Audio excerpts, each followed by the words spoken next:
So 12.12 patch notes. We'll give it like a nice look through right now. All right, key changes. There are also key changes, but Lighthouse, new map. In the future, territory will be expanded and will include new bosses. So I guess there's no new bosses right now, but there is a new type of AI, ex-USEC operatives called rogues. Former PMCs, well-armed, well-trained, and use coordinated combat tactics. They have similar interests to the Raiders, but they have united and shared military past. Rogue USECs have taken over the water treatment plant, so that's like the military-looking area. It's actually, they're playing right now. They're fighting. That's the Rogue USEC right there. Funny timing. So that's the AI, and they're defending this whole area. This is the water treatment plant. What time is this shit? Okay, so that's actually funny timing. I wonder how many of them there are. These new bots are lenient towards the USEC PMC faction, so everybody go pick USEC. They will not open fire upon a USEC player unless the player tries to enter their territory. If the player gets too close, he will receive an order to leave immediately and will be shot if not compliant. If USEC player is in a group with a bear PMC, both of them will be considered hostile and attacked on sight without a warning. So, if your homie's a bear, you ain't going to be gaming with him. Unless you just kill all these guys. I don't know. I wonder, like, how beneficial it is to be able to avoid them. It's probably pretty useful, if I had to guess. So, I guess all you guys out there, be you sucks. If the USEC player engages in a fight with the rogues, he will be considered a traitor and will be treated as hostile for the next several raids.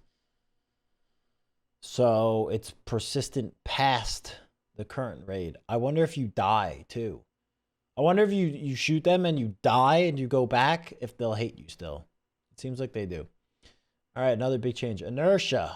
Realistic movement and actions. Inertia manifests itself in the following situations: walking and strafing, sprinting, sharp turns during sprinting, landing after jumping or falling from a height, leaning and sidestepping. So basically anything that you do while moving, any movement it affects. I think that's everything. I guess it doesn't say about crouching and proning, but that wouldn't really matter. Inertial force depends on the weight of the equipment and your strength skill level. From what they describe later, it seems like strength doesn't affect it that much, but maybe in practice it actually matters. The more your equipment weighs and the lower the strength skill the level is, the longer it takes to accelerate at the start of movement, walking, strafing, sprinting. The longer it takes to slow down after stopping movement. Longer it takes to slow down and accelerate while changing movement direction in the opposite one. The more movement speed decreases during sharp turns while sprinting. Okay, so when you turn and sprint, you slow down. Stronger and longer movement speed decreases when landing after a jump or falling from a height. No more jumping out of windows and stuff, it seems like. Slower it takes to lean, return to normal position from leaning, and sidestep. Inertial force increases starting from 0 kilograms of equipment weight for characters with strength level 0 and from 10 kilograms for characters with the elite strength level. Okay, so it's only between 0 and 10 kilograms, though. Basically, anything you have is going to weigh more than 10 kilograms, it seems like. I mean, even a gun weighs like 5 or so with ammo. So it doesn't seem like that makes a big difference. Inertial force reaches maximum of 70 kilograms of equipment weight for characters with strength level 0 and 80 kilograms for characters with elite. So you get 10 kg of buffer. That doesn't really seem like a big 70 versus 80. Like, that doesn't seem like a huge benefit, right?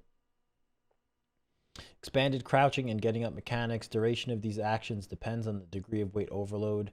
Getting up drains stamina. The amount of spent stamina depends on the degree of overload and the number of changed stance bars, or how high the character stood up. Okay, so you'll stand up more slowly and it'll take more stamina to stand up. Expanded weapon malfunctions. Along with misfires, weapons can now suffer the following malfunctions: failure to eject. The source of this problem: technical weapon condition, and less often overheating of the weapon and the cartridge characteristics. So you have failure to eject, failure to feed, jammed bolt. So these, it seems like these, especially with high capacity and drum magazines. So currently, before this patch, this didn't affect. So big magazines will have more malfunctions, failure to feeds. Jam bolt is dependent on overheating or its technical condition. It says later that a certain amount of overheating will just jam your gun automatically. Malfunctions cannot occur in new weapons defined as durability more than 93%, except malfunctions caused by overheating. Some types of weapons cannot have certain malfunctions due to their design or mechanism of operation. This seems like really annoying. In order to fix the malfunction, you need to determine its type first. You do this by inspecting the malfunctioning weapon via the weapon inspection hotkey, which is different than the clear malfunction hotkey. So you're going to have to inspect your gun, see what the thing is, and then press another button to see. I don't like that. I think that's really unnecessary, right? Update is live.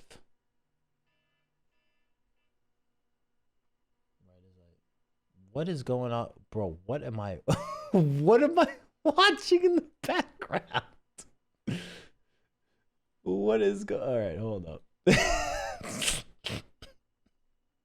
Just the launcher. Yeah, there's no way it's live yet. They're probably updating the launcher or something. Bro, what in the? I kind of want to watch this. Bro, what? All right. We'll just. This is sick.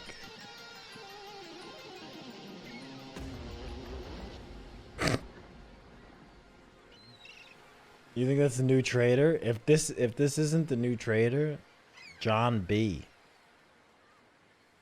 Hell yeah. If that's not the new trader, I'm gonna be really sad. All right. Well, now that that ended, we can go back to our whatever that was. We can go to our patch notes. Yeah, that was something. Okay, where were we? Oh yeah, you have to inspect your weapon to see what the malfunction is, and then you have to clear the jam. So it's 2 separate keybinds. I don't know if that's... I don't know why. That seems a little unnecessary. Characters with elite troubleshooting skill will automatically detect the type of malfunction as soon as it occurs without having to inspect. After events and actions related to malfunction... is he back? No. Oh my god. Colored malfunction notifications and a sound signal is played. These notifications and sounds can be disabled by unchecking. So you get a sound and a color notification. Okay. Interesting. Weapon overheating and related effects have been added to the game. Weapon heats up after every shot. Heating rate depends on the cartridge, barrel, and other heating related elements of the weapon. Receivers, muzzle devices, handguards. The weapon is constantly cooled down. Cooling rate depends on the barrel and other things like receivers, muzzle devices, handguards. Visual state of the gun and muzzle devices will tell you the overheating. There's 4 different stages. Slight overheating, where you get heating of the barrel, mirage, and heat of the barrel and thermal scopes. Medium overheating, barrel gets red and muzzle devices get red. Weapon accuracy decreases, malfunction chance increase, wear increases, and maximum durability is reduced during firing. Severe overheating, gun is sizzling hot, you're cooking bacon on that bad boy. Weapons fire rate changes, possible cook-off chance of a round. So your gun can, the bullet in the chamber can just fire. So maybe you'll shoot your boy in the back of the head by accident if your gun's really hot. Okay. Maximum overheating, when this is reached, a malfunction occurs, the bolt gets jammed. All right, so if your gun gets really, really hot, it'll just jam entirely. Improved mechanics of ammo, ballistics. Loss of all types of damage depending on the energy of a bullet at distance. So basically, you'll lose pen and damage at distance, and it can be as 20% or more, which is really significant. You might not kill people with a headshot at 20% reduction. Okay, also they're back, so we'll come back to this in a second. Okay, where was I going? Oh yeah, damage reduction of like 20% or more possibly at long range with certain ammos. That's potentially not giving you headshots and stuff, one-hit headshots. Adjusted recoil mechanics and shooting. Reduced automatic recoil compensation when firing long bursts. That's big. Decreased recoil reduction bonuses from skills. And then I guess this is just general like buffs and nerfs to guns. This is a really big change here. I feel like full auto is not going to be... Semi-auto guns might make a big comeback, depending on how significant these two things are. And combined with the jams. VOIP. All right, so voice communication. VoIP only works in raid and only using push to talk mode. Players cannot talk for more than 15 seconds consecutively, so you can only VoIP for 15 out of every 20 seconds. Short-term auto block if you spam the push to talk button. You can report people from the gesture menu within 2 seconds of them talking. Audibility of voice depends on distance and like rooms, walls, floors, visors, stuff like that, which is cool. Scavs can pay attention to players talking. I'm assuming they mean AI scavs, so if you yell at AI scavs, they'll notice you or something, maybe. VoIP can be quickly disabled via the hotkey, so you can mute it quickly and you can reassign the button. Expanded tasks, added description variety to all types of operational tasks, added to the player stat screen as well. And then also they made extract quests require a specific extract to complete them. So they'll tell you to go to a certain extract location. You can do partial consumption of certain food and drinks, and the buffs scale accordingly with that. Cool. Added new guns, parts, 4 new hand grenades, including impact grenades, which is a little sketch. New equipment, barter items, new keys, new cases, so injector case, stim case, and a key card holder as well. There's a rangefinder, 5 new ammos, new clothings for both factions, although like we said, you're probably only going to want to be USEC. New armbands and new face types at the start of the game. Also, new quests for a lighthouse specifically. They improved some graphic stuff. Game might look more pretty. They fixed a bunch of little things. I didn't see anything. Just like random little bug fixes and whatnot. Nothing too significant, but good quality of life, less annoyance. Adjusted certain weapons. Remove the ability to quick throw grenades. This is huge. So when you press G, you're gonna pull out the grenade. You're not just gonna yoink it at somebody. This is a really big change. This is less grenade spam. Lighthouse boss. They said the boss would be later, but there's new like raider type of enemies, the rogues. Adjusted crafting, hideout stuff. All keys now have durability, 100 durability, except for ones that already had. I don't know if this extends to key cards as well. Red keycard might only have 100 uses. Change starting gear for bots and player scavs. Balancing changes to rarity and locations for items. Cool. Attachment changes. Various changes in traders' range of items. This combined with the flea market changes that we'll go to next could be huge. This with these changes could be really, really big. Balancing changes to task rewards. Okay. Specific items can no longer be put up and purchased on the flea market. This is really, really, really, really big. This is like a huge, huge, huge change. I don't know how I feel about it yet, but it's interesting. Wrist bulletproof helmet. Vulcan helmet. Exfil helmet, which already sucked, so whatever. You can't buy Altons and wrist helmets. No full level 5 helmets purchasable on the flea market. You can't sell your 0 edit 85 Zabralo to do the quest. Basically, every level 5 and 6 armor you cannot sell on the flea market. I think this is every level 5 and 6 armor in the game. Minus kill. I don't see kill armor on here. I don't see Tagilla armor on here. But everything else, everything but Killa and Tagilla is not sellable. So I mean, Killa and Tagilla armor is just gonna be crazy OP. And then they also have the level 4 armored rigs as well, which is kind of strange. Like the TV 110, you can't sell as well. Raid backpack. Backpack's bigger than the blackjack. I mean, than the attack 2. You can't sell. Herbal stock F4 term. So some of the backpacks they got rid of. And then this is huge. Basically every good ammo in the game you can't put on the flea market. 45 AP, M61, 993, M62, 762 ammos. I noticed here there's no 4.6 FMJ, which is actually last wipe. It was really good ammo for the MP7. That's not listed there. That could be something popular on the flea market.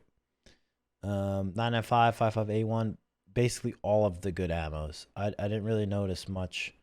These were kind of weird, but like pretty much everything, man. All of the like high pen ammos. But you have to realize that also all of the high pen ammo, they you can't sell it on the flea, but you also can't buy the best armors. So if most, I mean, who knows how it's actually going to work out, but theoretically, if people don't have all the good armors, do you need all of the good ammos? I don't know.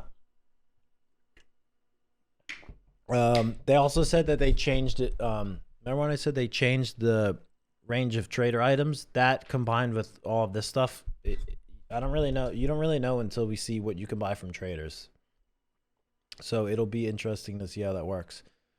Also, along with this, 60 round mags, 100 round mags, drums. If you notice in the mags, they don't include the 60 round 545 mags for AKs. You can still sell those on the flea. But they also said that earlier we read that you get increased malfunction chance with drum mags. So maybe you won't even want them. And then also, huge change. Labs key cards cannot be listed on the flea.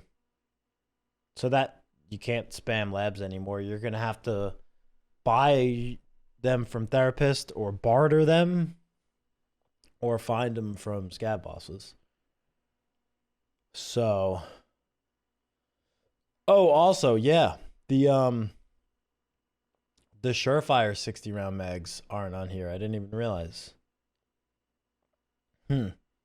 Well, anyway, you might not even want to use them because if they jam your gun a lot, you're not going to want to use a 60 round mag. So this is huge. You're not going to spam labs anymore, potentially. That's a big change. A lot of this is like really, really big changes. So there's a lot of stuff in here. I'm curious to see how this is all going to play out.